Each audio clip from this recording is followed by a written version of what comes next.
चलिए एक बार स्टार्ट करते हैं।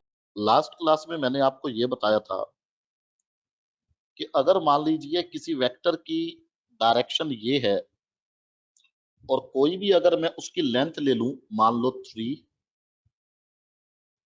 यूनिट निर्भर करता है, डिस्प्लेसमेंट है, वेलोसिटी है, क्या है।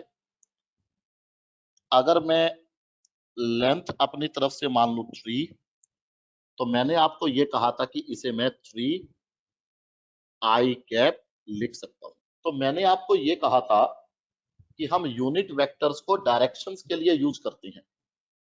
We always use unit vectors for direction. कहने का मतलब ये है, बस मैं एक उदाहरण और ले रहा हूं, एक उदाहरण मैं और ले रहा हूं बस। कहने का मतलब ये है कि अगर डायरेक्शन ये हो और लेंथ ये हो तो इसे लिखा जा सकता है 2j कैप। और ये लाइन मैंने लिखवा दी थी लास्ट टाइम कि हम यूनिट वेक्टर्स को हमेशा डायरेक्शंस के लिए यूज करते हैं। तो अब यहां पे थोड़ा सा और आगे बढ़ते हैं, यहां थोड़ा सा और आगे बढ़ते हैं। अभी तो देखो मैंने एक एक वेक्टर लिए हैं। अगर मान लीजिए मेरे पास कोई प्लेन होता और उस प्लेन में ये वेक्टर होता, मान लीजिए ये वाला वेक्टर होता, और मैंने क्या किया, मैं एक काम करता हूं, इसको हटाता हूं। मान लीजिए एक ये होता, एक ये होता। ऐसे समझने की कोशिश करते हैं, ऐसे ऐसे समझने की कोशिश करते हैं। मान लीजिए जो एक्स एक्सिस के अलोंग है उसकी लेंथ 2 है और जो वाई एक्सिस के अलोंग है 3 है, और दोनों साइक्लिक ऑर्डर में है। तो अगर लेंथ 2 है तो क्या मैं उसे ये लिख दूं? तो जो ये वाला वेक्टर बनेगा, आराम से चेक करना, आराम से चेक करना, ये होगा आर वेक्टर। क्या मैं इस आर वेक्टर को दोनों का सम लिख सकता हूं क्या? क्या मैं रिजल्टेंट वेक्टर को दोनों के सम के बराबर लिख सकता हूं? लिख सकता हूं। तो आज हमें इसी प्रकार से, मैं कैमरा ऑन करके एक बार अपनी बात रखता हूं, आज हमें इसी प्रकार से अपने वेक्टर्स को यूनिट वेक्टर की टर्म्स में लिखना है। इसी प्रकार से अपने वेक्टर्स को यूनिट वेक्टर्स की टर्म्स में लिखना है। क्या मतलब है मेरा कहने का, मैं आपको बताता हूं क्या मतलब है। Let's take few more examples. Let's take, अगर मैं आपको ये कहता कि भाई एक वेक्टर तो मेरे पास ये है और एक ये है, आराम से चेक कर लेना, आराम से। इसकी लेंथ मैंने 3 मान ली, इसकी लेंथ मैंने 4 मान ली। इसको मैं लिख सकता हूं 3 पॉजिटिव एक्स आई कैप, इसको मैं लिख सकता हूं 4 नेगेटिव वाई। तो अगर मैं ऐसे लिख सकता हूं तो फिर से ये रिजल्टेंट बन गया, फिर से ये रिजल्टेंट बन गया। और इस रिजल्टेंट वेक्टर को मैं क्या लिख सकता हूं, इसको मैं लिख सकता हूं 3 i cap plus 4 minus J cap. आराम से चेक कर लो, आराम से। इसी प्रकार से अलग, अगर मैं आपको ये कहूं, सुनिए प्लीज, एक आसान सा क्वेश्चन पूछता हूं मैं आपसे, क्योंकि आज ये सब कुछ इस्तेमाल करना है। अगर मैं आपको ये कहता हूं कि भाई एक वेक्टर ये है और एक ये है, आराम से चेक करना, आराम से। अगर मैं आपको ये कहूं कि भाई ये है 3, ये है 4, और मैं आपसे कहूं फाइंड आर वेक्टर,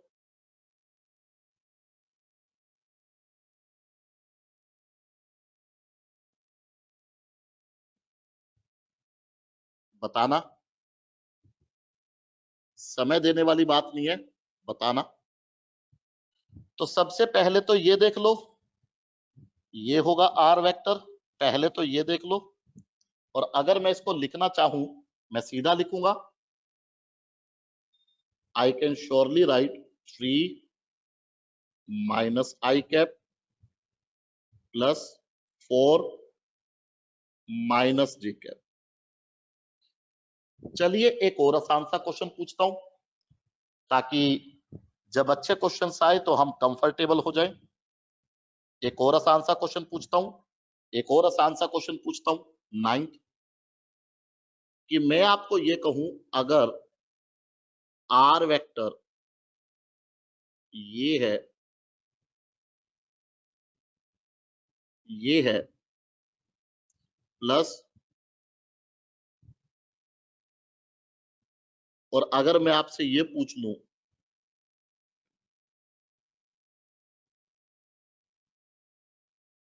तो एक बार कोशिश कर लो, एक बार कोशिश कर लो।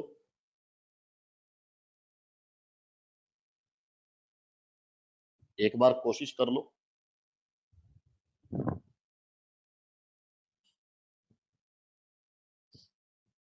कर लिया होगा, मैं जानता हूं, जो डिड दिस मैं जानता हूं।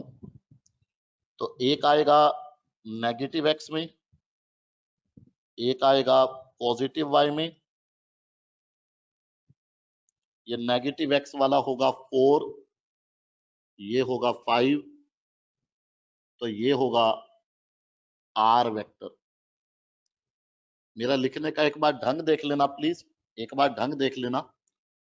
आर वेक्टर बनेगा 4 माइनस आई, बस यही ढंग बताना था, प्लस 5। थोड़ा आगे बढ़ते हैं। अब जो अगला क्वेश्चन है उसे एक बार जरा ध्यान से देखना। Be ready for the next question please. किया क्या है कि दो वेक्टर दिए हुए हैं, क्वेश्चन नंबर 10 की बात है।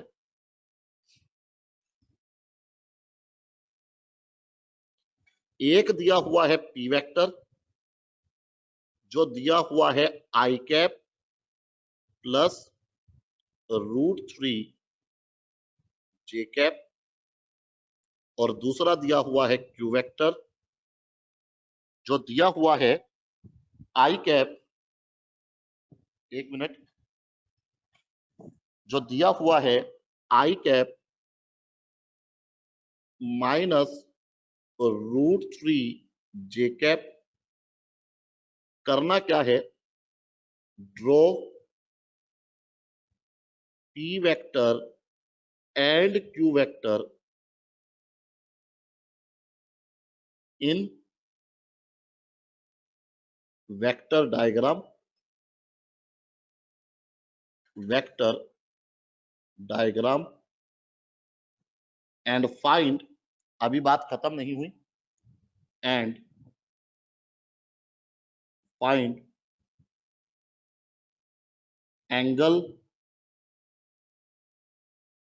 बिटवीन both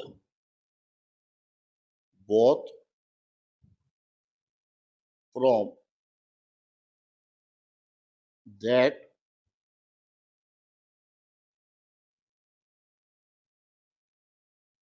कर लो एक बार कोशिश। तो चलिए एक बार देख लेते हैं, लेट्स चेक। तो सबसे पहले दोनों वेक्टर ड्रॉ करेंगे। अगर मैं पी वेक्टर की बात करूं तो ऐसे बनेगा। ड्रॉ करने का तरीका अब मैंने आपको सिखा दिया है। मैं एक एक वेक्टर करके ड्रॉ करूंगा ताकि आपको समझ आए। तो आई कैप का है 1 और जे कैप का है √3, और ये मैंने पी वेक्टर बनाया है। आराम से चेक कर लो, आराम से, आराम से चेक कर लो। और इसी प्रकार से अगर हम लोग क्यू वेक्टर को देखें, मैं बताऊंगा अभी क्या कर रहा हूं मैं। तो वो ऐसे बनेगा। तो उसमें ये हो जाएंगे, माइनस नहीं लगाना क्योंकि डायरेक्शन रिवर्स कर दी मैंने। तो अब ये हो जाएगा क्यू वेक्टर, आराम से चेक कर लो, दिस इज क्यू वेक्टर, आराम से चेक करो, आराम से। अगर मैं इस एंगल को थीटा मान लूं तो ये वाला एंगल है 90, तो ये होगा मेरा बेस, ये होगा मेरा परपेंडिकुलर, तो मैं लिखूंगा टेंजेंट ऑफ ये एंगल परपेंडिकुलर बाय बेस, तो मेरा ये वाला जो एंगल है वो इतना आ जाएगा। सिमिलरली ये वाला निकालोगे तो भी इतना ही आएगा, आराम से चेक कर लो। तो दोनों के बीच में एंगल क्या बना, इसे मैं एक बार हटा रहा हूं, इसे मैं एक बार हटा रहा हूं, दोनों के बीच का एंगल ये बना,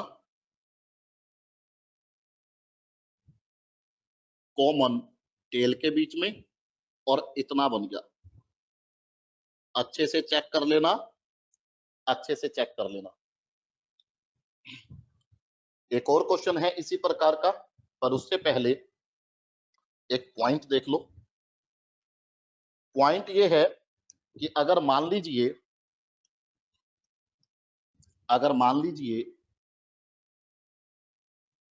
ई वेक्टर है x1 i कैप प्लस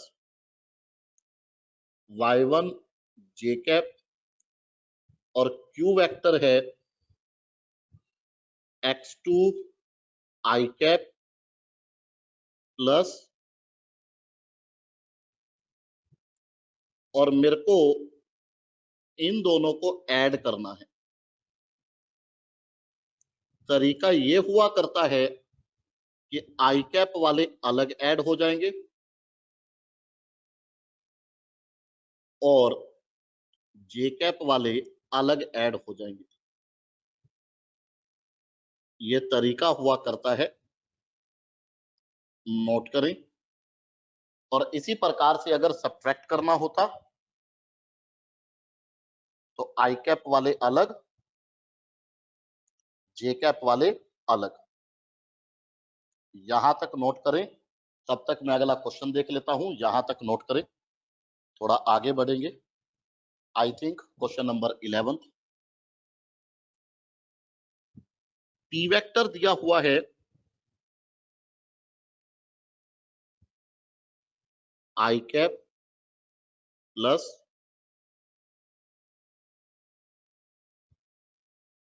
और क्यू वेक्टर दिया हुआ है बराबर, देखने दो जरा, -2 i cap -2 √3 j cap. From vector diagram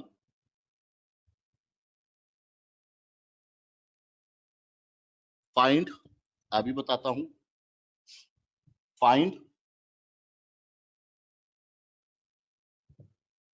angle between P vector plus Q vector and P vector. एक बार कोशिश कर लो, इसी तरह से वेक्टर डायग्राम बनाना है, इसी तरह से। चलो एक बार देखते हैं। सबसे पहले तो मेरे बच्चों इसको कैलकुलेट कर लेते हैं, है ना। तो अगर मेरे को ये कैलकुलेट करना है, I can surely right I cap minus, या मैं सीधा लिखता हूं, रुको मैं सीधा लिखता हूं, ये बनेगा 1 -2 आई कैप प्लस √3 -2 √3, अलग अलग ऐड किए हैं कोई नया काम तो किया नहीं, तो ये बनेगा माइनस आई कैप माइनस √3। आराम से चेक करो। अब अगर इसकी बात की जाए तो सबसे पहले तो पी वेक्टर वो कुछ ऐसे होगा,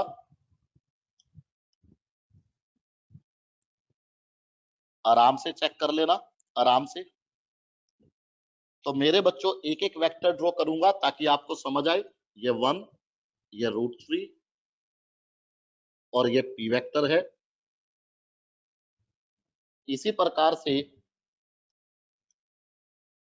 ये होगा और ये होगा, आराम से चेक करो। तो ये होगा इस प्रकार से। मेरे को एक बार लिखने देना। डायरेक्शन रिवर्स कर दी, ये 1, ये √3 और पता ही ये क्या है, ये है P vector plus Q vector. आपको पता है ये वाला एंगल कितना है, मैं बताता हूं 60। आपको पता है ये एंगल कितना है 60। देखो दोनों एंगल बराबर हो गए।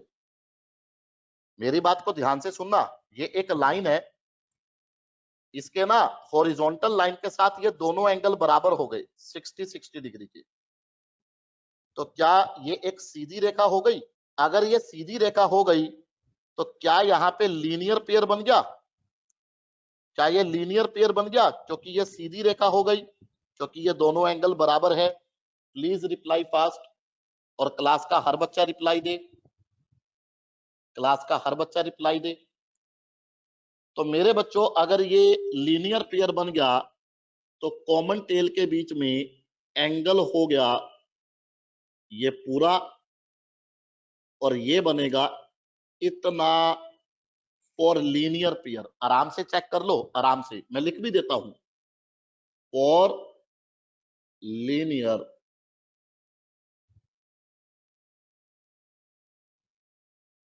चेक कर लो यहां तक। थोड़ा आगे बढ़ेंगे इसके बाद। कुछ भी पूछना हो तो डी लिखना चैट बॉक्स में। चलिए थोड़ा आगे बढ़ते हैं और अगला पॉइंट देखते हैं। मान लीजिए कि मेरे पास ना एक वेक्टर कुछ इस तरह से है और एक वेक्टर कुछ इस तरह से है। कोई नया काम नहीं कर रहा पर कंसेप्ट नया है। अगर मैं ये मानू 2, ये मानू 3, तो जो ये वाला वेक्टर होगा, सुनो मेरी बात प्लीज, तो ये वाला वेक्टर होगा आर वेक्टर, जिसको मैं लिखूंगा ये। इतनी तो बात समझ में आती है क्योंकि अभी तक यही कर रहे थे हम। तो इस वेक्टर की जो लेंथ होगी वो आर के बराबर होगी। प्लीज अच्छे से चेक करना, इस वेक्टर की लेंथ वो आर के बराबर होगी, वो आर के बराबर होगी। आराम से चेक करना, आराम से। राइट एंगल ट्राइंगल नजर आ रही है क्या? क्योंकि ये वाला एंगल 90 है, नजर आ रही है क्या? राइट एंगल ट्राइंगल नजर आ रही है क्या? राइट एंगल ट्राइंगल नजर आ रही है क्या? तो अगर मैं इसमें पाइथागोरस थ्योरम लगाऊं तो मेरे को आर वेक्टर का मैग्नीट्यूड मिलेगा। अब मैं मैग्नीट्यूड की बात कर रहा हूं, मैग्नीट्यूड की। तो वो होगा बेस का स्क्वायर प्लस परपेंडिकुलर का स्क्वायर पूरे का रूट। क्या मेरा पर्पस आपको ये मैग्नीट्यूड निकाल के दिखाना था? नो, मेरा पर्पस मैग्नीट्यूड निकालना कैसे है ये सिखाना था। मैग्नीट्यूड निकालना कैसे है ये सिखाना था। क्या मैं इसे कोफिशिएंट पूरा लिख लेना? मैंने कोफिशिएंट लिखा है ये, क्या मैं इसे कोफिशिएंट ऑफ आई कैप बोल दूं? क्या मैं इसे कोफिशिएंट ऑफ जे कैप बोल दूं? तो ये एक फॉर्मूला बन गया। सर क्या फॉर्मूला बना? Coefficient of I cap square plus coefficient J cap square, और अगर के कैप का भी होता, के कैप का भी होता तो ये आ जाता, और पूरे पे हल्का सा राइट में कर रहा हूं, हल्का सा राइट में कर रहा हूं, एक मिनट, एक मिनट, और पूरे पे अंडर दी रूट होता।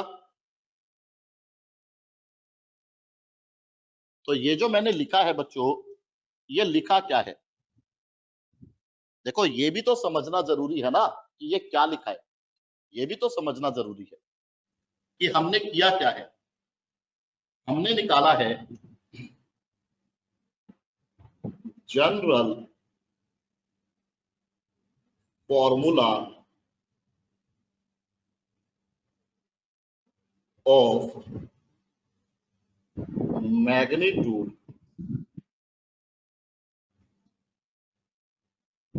in terms of unit vectors। Please note करें, प्लीज नोट करें। और ऑब्वियस सी बात है, इस जनरल फॉर्मूले को सभी को याद रखना है, क्योंकि यूज में लेना है। नोट करें, यहां हमने जो ये एंगल्स निकाले हैं, क्या ये एंगल्स निकालने का और भी तरीका होता है? Answer is yes. क्या ये एंगल निकालने का कोई और तरीका भी होता है? Answer is yes. मैं बताता हूं कौन सा तरीका। चलिए, क्या मैंने आपको ये बताया था?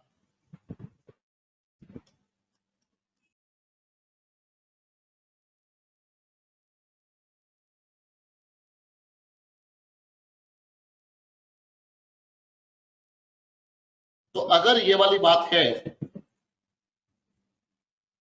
तो सभी स्टूडेंट्स यहां पे हेडिंग डालेंगे, calculation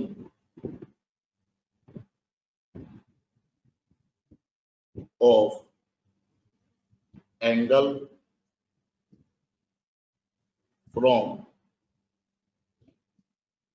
are vector magnitude formula. ये हेडिंग डाल लो, ये पूरा लिख लेना मैग्नीट्यूड। और मैं सेम क्वेश्चन ले रहा हूं। लास्ट क्वेश्चन का नंबर क्या था? 11th, और अब आएगा 12th। जरा देख लो एक बार। सेम क्वेश्चन ले रहा हूं, पी वेक्टर है ये, सेम क्वेश्चन ले रहा हूं, क्यू वेक्टर है ये,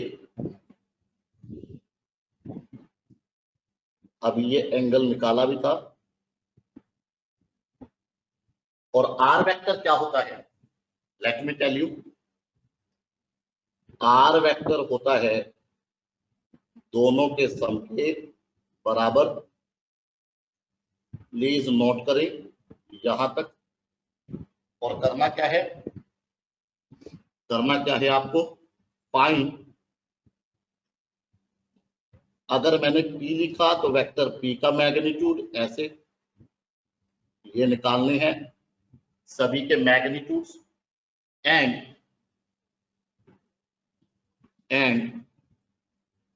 फ्रॉम देयर, देखो शॉर्ट में लिखता हूं, फ्रॉम देयर फाइंड शॉर्ट में लिखा है। और अगर मैंने लिखा थीटा, थोड़ा ऊपर स्क्रॉल करने दो, अगर मैंने लिखा थीटा तो इसका मतलब यही हो गया ना, angle between P vector and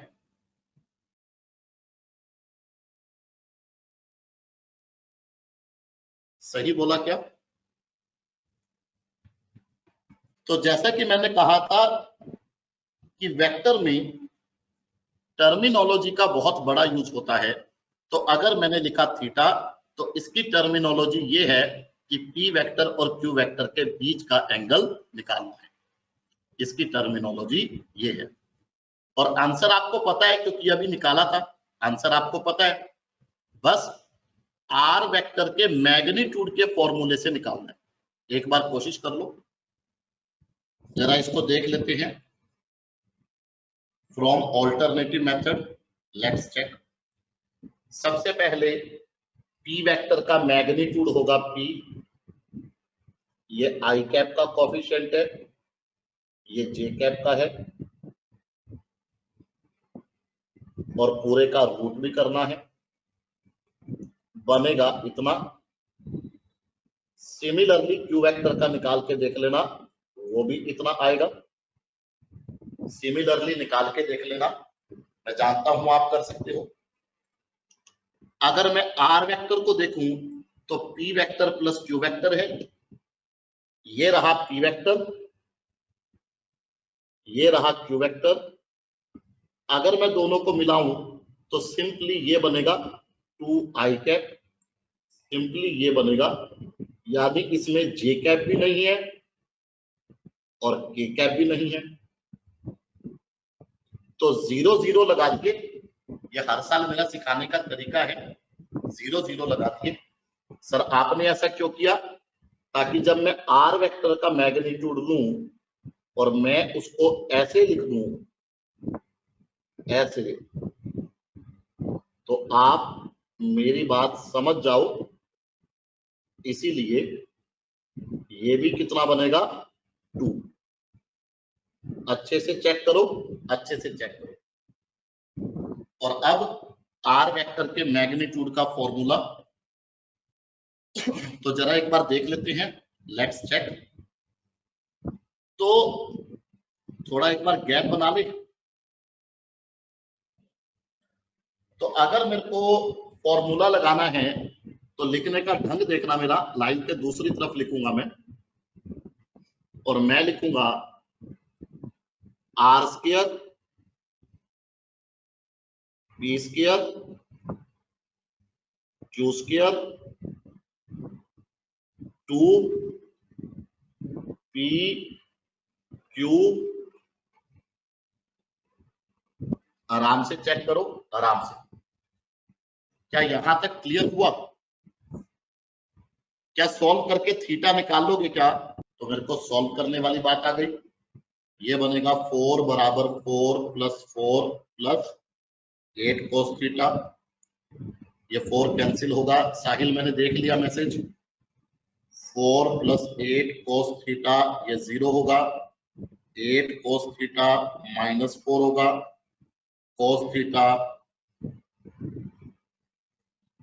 120 degree पे हुआ करता है, पहले भी बताया था, चाहो तो नोट कर लो, चाहो तो नोट कर लो आराम से, चाहो तो नोट कर लो। और तब तक ये सारा मैं हटा रहा हूं। तो इसका जो आंसर बनेगा 120 डिग्री होगा, नोट कर लो। यहां तक थोड़ा आगे बढ़ेंगे इसके बाद, थोड़ा आगे बढ़ेंगे इसके बाद। चलिए, अगर यहां तक कुछ पूछना है तो डी लिखना, तब तक थोड़ा आगे बढ़ लेते हैं। अब अगला कंसेप्ट ध्यान से देखना, अब अगला कंसेप्ट ध्यान से देखना। मान लो मेरे पास एक ये वेक्टर है, कौन से वाला, ये वाला। मान लो मेरे पास एक ये वेक्टर है, मैंने इसको ना x बोल दिया, x बोल दिया, ये मैंने मैग्नीट्यूड लिखा है, x वेक्टर का मैग्नीट्यूड x, और ये वाला एंगल मैंने थीटा मान लिया, और मैंने साथ साथ ये दो वेक्टर भी मान लिए। आराम से चेक करना, आराम से, आराम से चेक करना। देखो ये वाला एंगल है 90 डिग्री, तो ये हो गया बेस और ये हो गया परपेंडिकुलर। तो अब अगर ये वाली बात है, अब अगर ये वाली बात है, तो मैंने आपको ये कहा कि क्या मैं इसे बेस बोल सकता हूं, क्या मैं इसे परपेंडिकुलर बोल सकता हूं, और ये तो हाइपोटेन्यूज है ही। तो अब हमें ये पता है कि बेस अपॉन हाइपोटेन्यूज होता है cos थीटा, हाइपोटेन्यूज x है तो बेस हो जाएगा इतना। तो अगर मैं इस बेस को लिखना चाहूं तो ये बनेगा x cos थीटा, और परपेंडिकुलर को लिखना चाहूं तो x sin थीटा। आराम से चेक करना, आराम से, मेरा पर्पस आप सभी को सिखाना है। तो अगर ये वाली बात है तो ये है पॉजिटिव x, ये है पॉजिटिव y, तो मैं मेरे x वेक्टर को लिख सकता हूं, ये पॉजिटिव x के लिए लगा दिया i कैप, प्लस ये पॉजिटिव y के लिए लगा दिया j कैप। आराम से चेक करना, आराम से, आराम से चेक करो। देखो ये वाली चीज तो मैं आपको पहले भी सिखा चुका हूं, अभी तो सर आप नया क्या सिखा रहे हो? मैं नया ये सिखा रहा हूं कि अगर मैं बेस का स्क्वायर कर दूं और परपेंडिकुलर का स्क्वायर कर दूं और पाइथागोरस थ्योरम लगा दूं, इस पूरे का रूट भी ले लूं, तो मेरे को x वेक्टर का मैग्नीट्यूड ही मिल जाएगा। आराम से चेक करना, आराम से। तो मैंने किया क्या, मैंने एक ये वेक्टर बना लिया और दूसरा ये वेक्टर बना लिया। आराम से चेक करना, आराम से, आराम से। तो मैंने किया क्या, मैं आपको लिख के बताता हूं मैंने किया क्या। मैंने ये किया है, when we combine ये वाला वेक्टर एंड ये वाला vector, we obtain x vector. अच्छे से चेक करो। तो अगर इन दोनों वेक्टर को मिलाया तो x वेक्टर बना। इसीलिए हम क्या बोलते हैं, इसीलिए हम ये बोलते हैं, यहां से हम ये बोलते हैं कि भाई x cos theta i cap, x sin theta j cap, ये होते हैं कंपोनेंट्स ऑफ, आराम से चेक करो, आराम से, आराम से चेक करो। सीधी सी बात है, मान लो कोई क्वांटिटी है 10, उसकी वैल्यू, तो उसके कंपोनेंट्स क्या क्या बन सकते हैं, 1 और 9, 2 और 8, 3 और 7, 4 और 6, 5 और 5। क्या मैं सही बोल रहा हूं? Please reply in chat box, please reply in chat box, क्या मैं सही बोल रहा हूं? कोई क्वांटिटी है 10, उसके कंपोनेंट्स क्या हो सकते हैं? 1 9 2 8 3 7 एंड सो ऑन। तो इसी प्रकार से x cos थीटा और x sin थीटा को मिलाया तो x वेक्टर बना, तो x cos थीटा और x sin थीटा हो गए x वेक्टर के कंपोनेंट्स। और हमें ये कंपोनेंट्स अलग अलग क्वाड्रेंट्स में शो करने होते हैं, हमें ये कंपोनेंट्स अलग अलग क्वाड्रेंट में शो करने होते हैं। तो अभी तो मैंने कौन सा क्वाड्रेंट लिया है मैं आपको बताता हूं। अभी तो ये मैंने फर्स्ट क्वाड्रेंट लिया है, आराम से चेक करना। फर्स्ट, एक मिनट, फर्स्ट क्वाड्रेंट।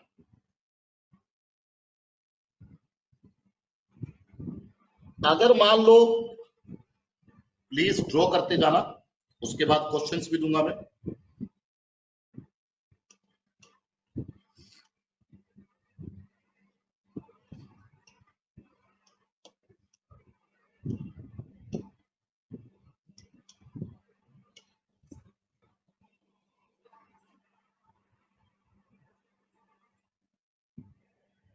अगर मान लो ऐसे होता मेरे बच्चों,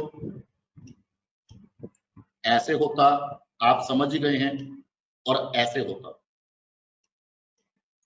तो ये बनते कंपोनेंट्स, ये बनते, चेक इट प्रॉपरली प्लीज, और ये बनते, चेक इट प्रॉपरली प्लीज। और अगर मैं इसको लिखना चाहूं तो मान लीजिए ये एक्स वेक्टर, ये थीटा, तो ये इतना, और दूसरा, क्या सिमिलरली लिख लोगे? जरूरत तो नहीं है ना। कंपोनेंट्स मैंने शो कर दिए। तो अगर आप ऐसा कर लेंगे तो यहां पे अगर मैं एक्स वेक्टर को देखूं तो ये नेगेटिव एक्स है, ये पॉजिटिव वाई है। मेरे बच्चों मैं लिखूंगा एक्स cos थीटा माइनस आई कैप प्लस एक्स। अब आपसे एक आसान सा सवाल पूछूंगा, बड़ा ही सरल सा। आप मेरे को ये बताओ, मान लो ये कोई बॉडी है, इस पे मैंने दोनों तरफ 10-10 न्यूटन की फोर्स लगा दी, तो इस पे मैंने कितनी फोर्स लगाई? जीरो फोर्स लगाई ना, जीरो फोर्स लगाई ना,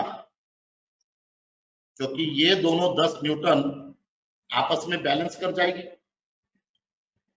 तो ये जो जीरो फोर्स लगाई है मैंने, इसको बोला जाता है रिजल्टेंट फोर्स, इसको बोला जाता है रिजल्टेंट फोर्स। और कभी भी अगर रिजल्टेंट फोर्स जीरो हो तो सिस्टम कहलाता है इक्विलिब्रियम। मेरा पॉइंट क्या है मैं आपको अच्छे से लिख के बताऊंगा। नोट ये करना है, इफ रिजल्टेंट फोर्स, एक मिनट बच्चों, resultant force on any system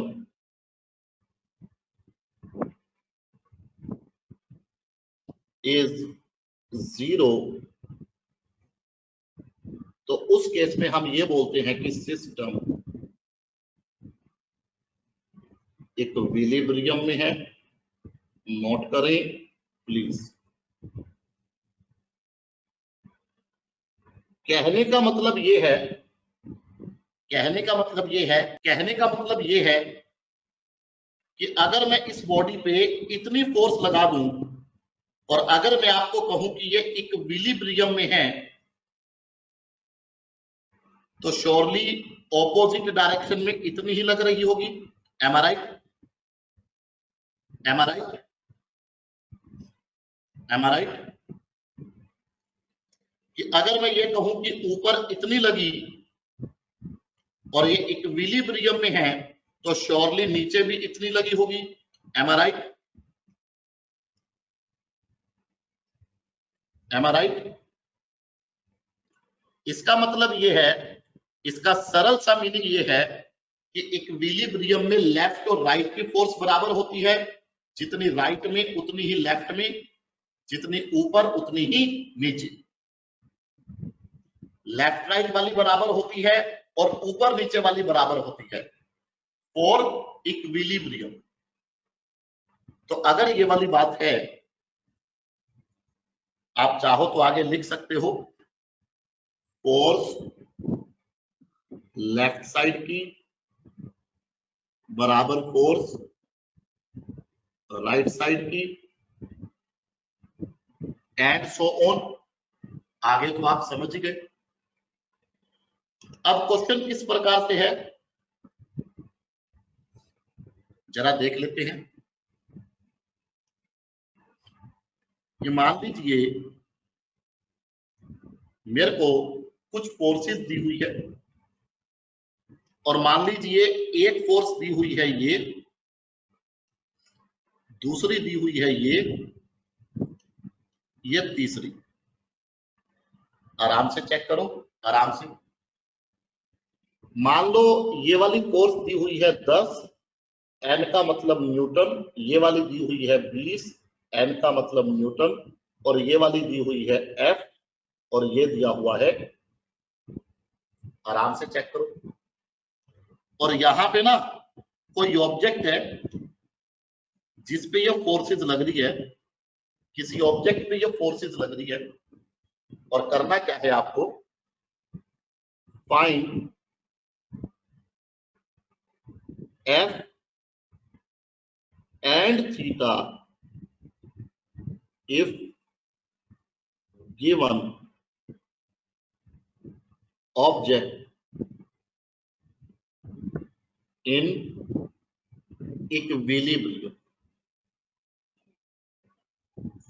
देखो मैंने शॉर्ट में लिखा है बच्चों इक्विलिब्रियम।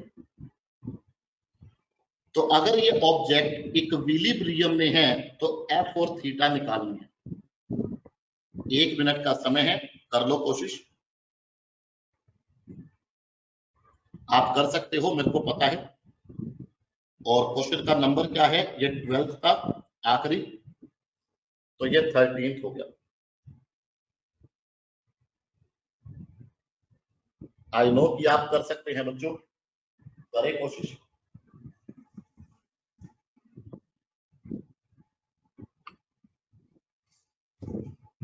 करो कोशिश। tan इनवर्स 2 अभी देखते हैं।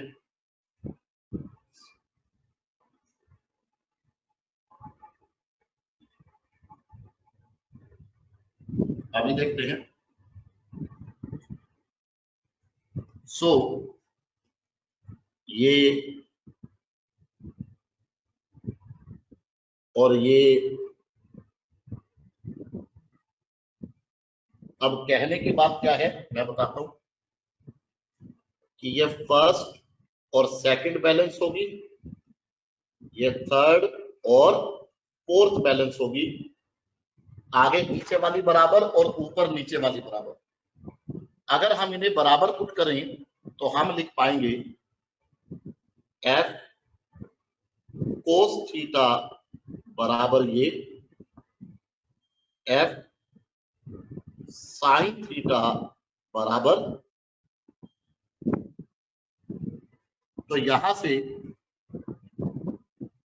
अगर हम दोनों को डिवाइड कर दें, सर क्या मतलब, F sine theta by F cos theta, तो बनेगा 20/10 बराबर बराबर। आराम से चेक कर लो, आराम से चेक कर लो। तो क्या मैंने इनवर्स ट्रिग्नोमेट्री बताई थी क्या?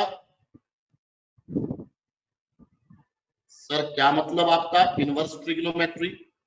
मेरा मतलब ये कि अगर साइन थीटा कोई भी वैल्यू है x, तो थीटा को ये लिखा जा सकता है, ये बताया था क्या? ये पावर जो -1 की जाती है यही इनवर्स ट्रिग्नोमेट्री होती है।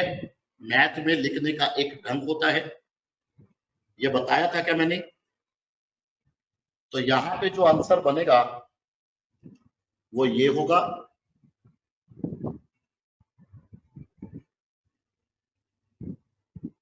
चेक कर लेना, चेक कर लेना। और अगर मैं ये वाली चीज करता हूं, सर कौन से वाली, अभी बताता हूं उनको। अगर मैं ये वाली चीज करता हूं,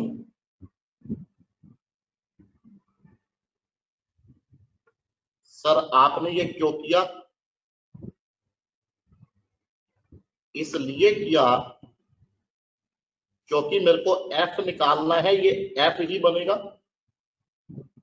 ये एफ कोस थीटा, ये एफ साइन थीटा, और पूरे का the answer will become root 500। आराम से चेक कर लेना, फोर्स की यूनिट न्यूटन। तो एक वैल्यू ये आ गई, ये दूसरी, आराम से चेक कर लो, आराम से। Thank you, thank you.